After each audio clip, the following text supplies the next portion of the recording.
மேஷ ராசி அன்பர்களுக்கு வணக்கம். மேஷ ராசி காலபுருஷனுக்கு முதல் ராசி. அஸ்வினி பரணி கார்த்திகை முதல் பாதம் உள்ளடக்கியது இந்த மேஷ ராசி. அதிபதி 9ஆம் இடத்துல இருக்கார், சூப்பர் தான்.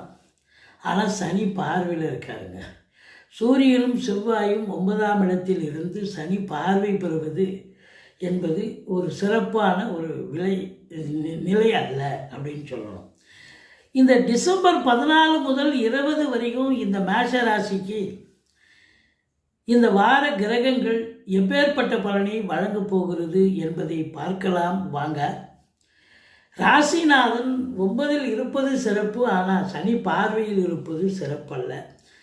தேக ஆரோக்கியத்தில் பிரச்சனைகள் இருக்கும். வெளியூர் வெளிநாட்டு பயணம் செல்வதாக இருக்கக்கூடிய இந்த மேஷராசி என்பர்கள் உங்களுடைய தாஸ்தாவேஜிக்களை சரிவர எடுத்து செல்லுங்கள்.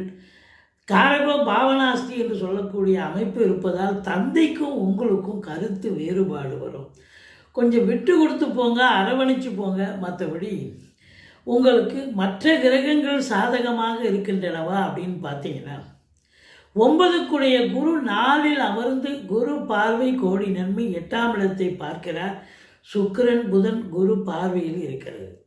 10ஆம் இடத்தை குரு பார்க்கிறார். அப்போ மேஷ ராசிக்கு தொழில் ஸ்தானம் உத்தியோகஸ்தானத்தை குரு பார்க்கிறார் என்று சொன்னால் தொழிலில் அமோக வளர்ச்சி, நல்ல ஒரு முன்னேற்றம், அடுத்த கட்டத்தை நோக்கி நீங்கள் பயணப்பட போகிறீங்க. வாடிக்கையாளருடைய அதீதமான வருகையால் உங்களுக்கு நல்ல வியாபாரம் நடக்கப் போகிறது. அதனால் மகிழ்ச்சியாக நல்ல ஒரு சம்பாத்தியம் வருமானம் கிடைக்க போகிறது அப்படின்னு சொல்லணும்.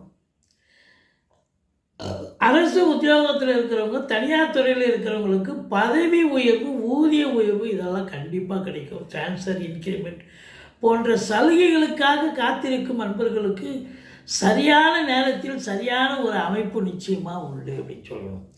அதை விட இன்னொரு படி மேலே சொல்லணும்னா, ராகு 11இல் இருக்காருங்க, சூப்பருங்க. 11இல் இருக்கும் எந்த ஒரு கிரகமும் அளப்பரிய பலனை கொடுக்க போகிறது. அப்போ 11இல் இருக்கும் ராகு பகவான் உங்களுக்கு பல செல்வ வளங்களை, வருமானத்தை கொட்டி கொடுக்க போகிறார்.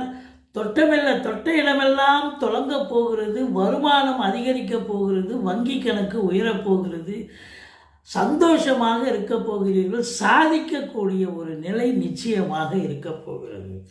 8ஆம் பார்வையாக 4ஆம் இடத்தை பார்ப்பதாலும் 4ஆம் இடத்தில் குரு பகவான் இருப்பதாலும் மேஷ ராசியில் பிறந்த அன்பர்கள் வீடு மனை